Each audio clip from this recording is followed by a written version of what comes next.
Mummy जी, चाय ले लीजिए। अरे कलमुही, तेरे हाथों से तो चाय पीते हुए भी डर लगता है, कहीं इससे तेरा रंग मुझ पर ना चढ़ जाए। अगर इन्हें इतनी ही शर्म होती तो मेरे इतने हैंडसम भाई को इस तरह फंसाती नहीं। बानी और शिवम की लव मैरिज हुई है। बानी के ससुराल में उसकी ननद और सास हैं, जिन्हें अपने गोरे रंग पर बहुत गुरूर होता है, जिस वजह से वो बानी को सिर्फ उसके सांवले रंग की वजह से नापसंद करती है और हमेशा उसे ताने सुनाती रहती हैं। बानी उनकी सभी जली कटी बातें सुनकर चुपचाप वहां से चली जाती है। तुम माँ और छोटी को कुछ बोलती क्यों नहीं? मम्मी जी बड़ी हैं, हर छुटकी ना समझ, इस तरह उन्हें उल्टा जवाब देना सही नहीं।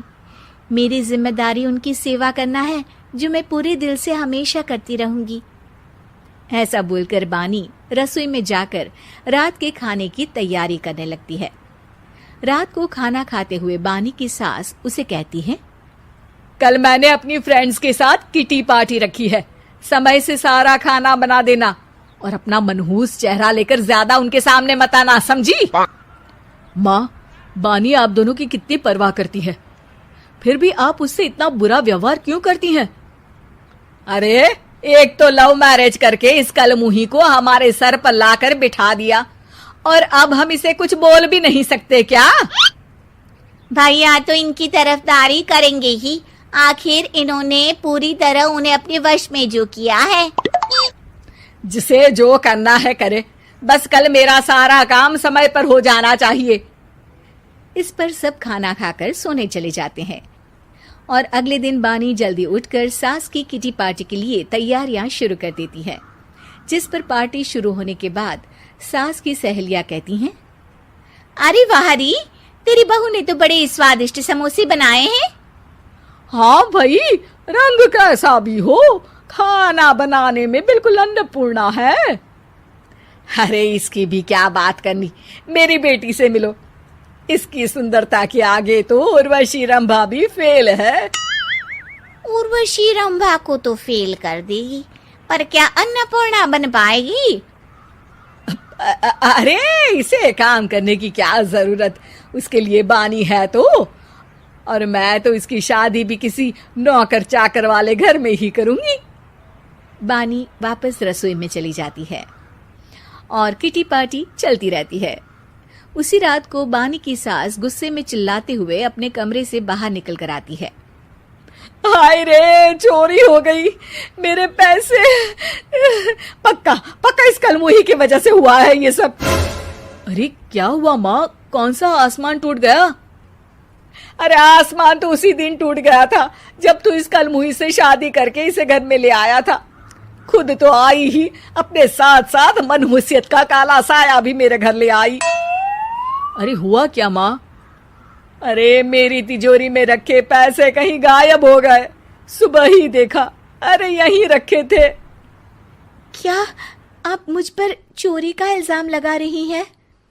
अरे काली बिल्ली पर भी क्या कोई मनहूसियत का इल्जाम लगाता है? ऐसा बोलकर बानी की सास वहां से चली जाती है, जिसके बाद शिवम और बानी बात करने लगते हैं।